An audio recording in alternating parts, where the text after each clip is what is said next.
My name is Karen. I'm 30 years old, married for 2 years, and work as an office worker. My husband, Robert, is 5 years older and works for a major corporation. Robert has always lived in the neighborhood, and me being an only child, he was like my big brother to me. But once we started working, we moved away from our hometown and lost touch. We ran into each other at a local festival 3 years ago and got in touch again. Soon, we realized we had developed feelings for each other and started dating. We got married shortly after that, and our parents were delighted. However, soon after our marriage, Robert's company went bankrupt and he became unemployed. I supported us financially during that time, and Robert worked hard to find a job.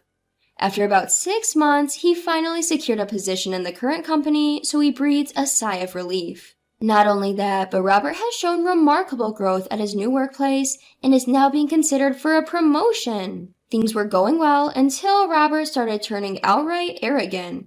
I don't know how much he makes because he hands me cash for living expenses, but he seems to be earning a decent amount. He has begun to flaunt his wealth, collecting expensive watches that he doesn't even wear, and going on so-called business trips. Robert usually comes home late, so it's a given that he doesn't do his share of housework. If I point out what he hasn't done, he tries to solve it with money. Did you clean up? Oh, I forgot. But you're home more, so just do it without complaining. I can give you extra pocket money if you want. I don't like his attitude, and it often leads to fights. What do you mean pocket money? That's not the point. Then, Robert always leaves the house or locks himself in his room, making it impossible to have a conversation. I have no proof, but I suspect he's having an affair. Our standard of living has clearly gotten better. We've moved from an old apartment to a nice condominium. But despite these material comforts, I've only been feeling less happy. One day, while I was at work, I received a phone call. Your mother collapsed! It was my father on the line. I rushed to the hospital, but it was too late. My mother had a chronic illness that worsened, and she had collapsed at home. By the time my father came home, it was already too late. In deep sorrow, I started preparing for my mother's funeral with my father. I called Robert multiple times, but he didn't answer. He finally called back around the usual time he gets home. I picked up the call from Robert. Karen, why aren't you home? You called me several times during work. What's going on? Robert, arriving home, finally realizes that I'm not there and calls me. I'm sorry, Robert, my mom, she passed away. I tell him, holding back tears. But the response I get is unimaginably harsh. What? She passed away? Don't call me for something like that. Such a nuisance. I was stunned by his words and couldn't hold back my tears anymore. Is that all it is to you? My mother's death, is that all it is? I can't believe it. I have to prepare for the funeral, so I'm staying at my parents' house tonight. The wake is tomorrow and the funeral is the day after, so I'll be waiting here. I'm sad and frustrated. My emotions are all over the place, but somehow I managed to relay the necessary information. You're not coming back? What about my dinner? If you're not going to be home, just say so. Fine, I'll go out for drinks or something. Robert's words just passed right through me. What time can you make it tomorrow? I managed to squeeze out those words. Tomorrow? Tomorrow's gonna be tough. I have an important business meeting. The day after is not gonna work either. But that's a problem. You can take a leave of absence due to family loss, right? For as long as you can get here sometime after lunch tomorrow, it will be fine, so... It's unbelievable that he won't come to the funeral when his wife's mother has passed away. Despite my plea, Robert dismisses it with a single word. Busy. It got to my limit and I snapped at him. My mother just passed away! She took care of you since you were young. You should come and say your final goodbye. My mother was a stay-at-home mom, and she would often help Robert's parents, who both worked, by providing meals. We've known each other as families for a long time, and yet he doesn't even feel the need to come to the funeral? Maybe because I yelled, Robert said, Fine, I got it. I'll be there tomorrow, and hung up in an annoyed tone. The next day, many people gathered for the wake. Of course, Robert's parents were there too. Karen, isn't Robert here yet? His mother asks, and I realize that Robert hasn't arrived yet. I was busy with preparations and thought he had already arrived. The wake is about to start. When I call Robert, he surprisingly picks up right away. Robert, are you still at work? What time do you think you can get here? Then he grumbled in a foul mood. I'm still working. I can't go today. As he yelled. There's no point in talking to him anymore. I gave up for the day, told him the time of the funeral tomorrow, and hung up the phone.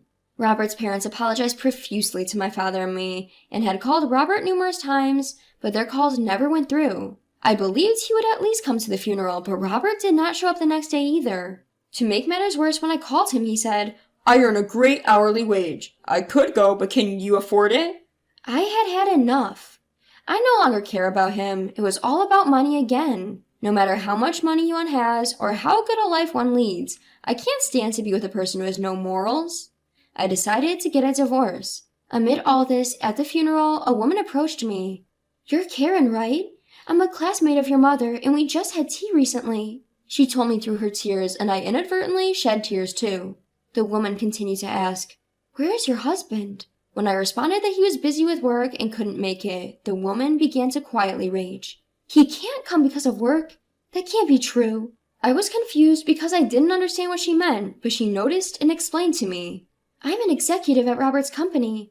I heard there was a brilliant guy who had just joined, but when I hear the story, I realized it was your husband, Karen.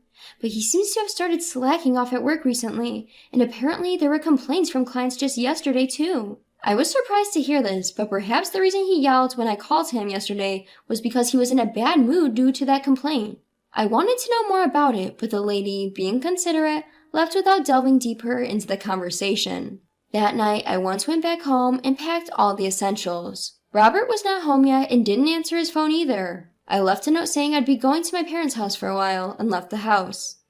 The next day, I got a message from the executive woman. It seemed that Robert had submitted his leave of absence and was off again that day. But when I told her that he had not shown up for the funeral after all, she muttered, "I figured," and told me everything. At last she said, "I think he will be fired on the spot.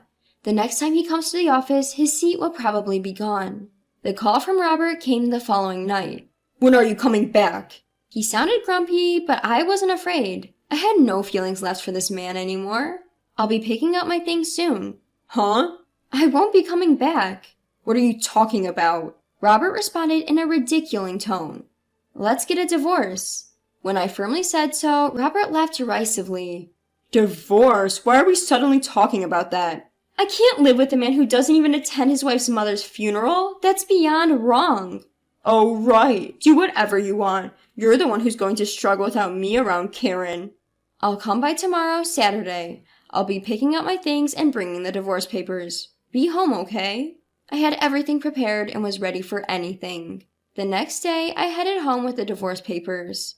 When I opened the door, Robert was sleeping on the couch. Empty beer cans were scattered on the table. Then I felt something was off. As I glanced towards the bathroom, a woman came out. "Huh?" When I inadvertently mumbled, the woman noticed me and gasped. At her voice, Robert jolted awake. What the hell are you doing here?" Robert stuttered, gaping at me. "I told you I'd be coming to pick up my stuff today, right? With the divorce papers?"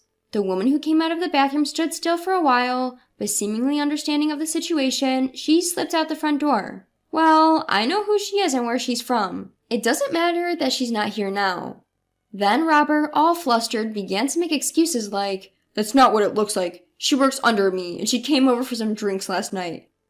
I didn't lend an ear to what he was saying. "I don't care about that right now. This is our property division agreement, and these are the divorce papers. I don't want to drag this out, so please go over and sign them quickly."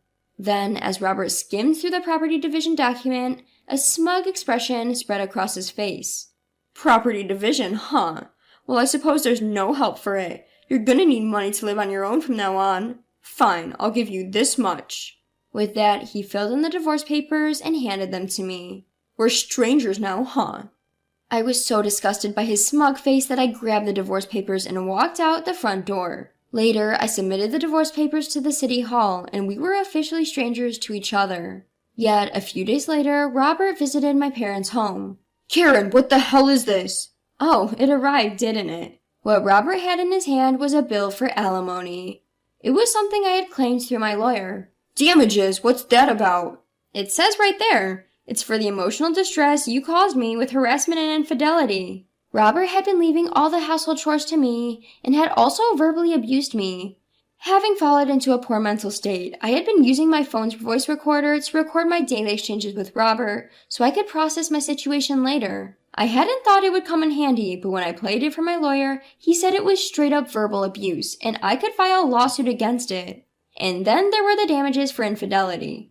Robert, you've been coming home late recently, and I thought you were acting strange. You've been cheating, right? I really believed you wouldn't do something like that, Robert. When I said this calmly, Robert snapped back. No, that's not true. I haven't cheated. You're talking about that woman the other day, right?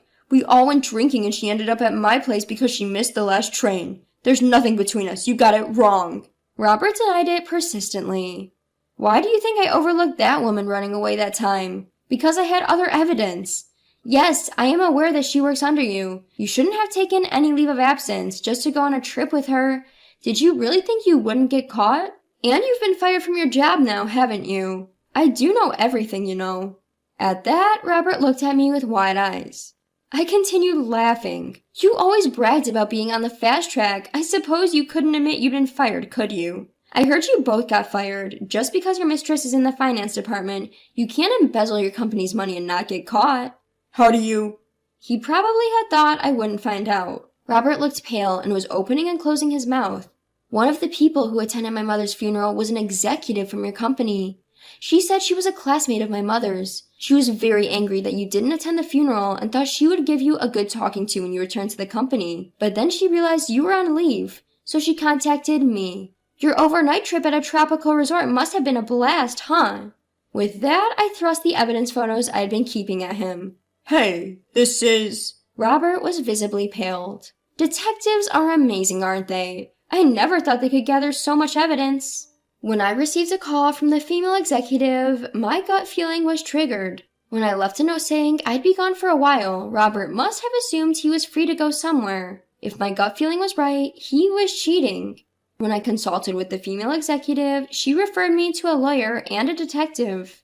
I'd heard that detective services were expensive, but I was certain something would come up in a few days. If so, I could hire them for just that day, and if I can claim damages for his infidelity, it would offset the cost of hiring a detective. I decided to hire them with that in mind. On the day of the farewell ceremony, Robert came home and found out that I won't be coming back. He then left for a trip with his lover on the next day. Enjoy your little affair vacation, not knowing a detective is tailing you or that you've been fired? Must have been a surprise to return to work and find your seat gone, right? Finally, Robert opened his mouth. So, it was all your fault. I couldn't help but laugh hearing that. What did I do? You were the one misusing your leave and embezzling your company's funds, weren't you? I straight up told him. Just because you're jobless now doesn't mean you can avoid paying me alimony. We'll also have property division, and you should be able to pay it all by selling off your unnecessary watch collection. I want my money, and I want it now. With that, I slammed the front door. When the female executive called me, she said I thought so, because she noticed a suspicious movement of their company's funds. The one in charge of accounting, my husband's lover, was suspected. And because she had heard rumors about Robert having an affair with her, she looked into it thoroughly on the same day, and sure enough, they were carrying out an embezzlement. That's probably how they were financing their affair. Both were fired on the spot, it seems. Later, Robert transferred the entire amount of damages at once. I have no idea what he's doing or where he is now. I haven't heard anything, and frankly, I don't care. Despite everything, I am grateful for this outcome. If it weren't for this, I would have never considered breaking up with Robert and would have continued to suffer. Maybe this was the final lesson my mother wanted to teach me. I'm all fine now. I'm living well now, so I can take care of my father.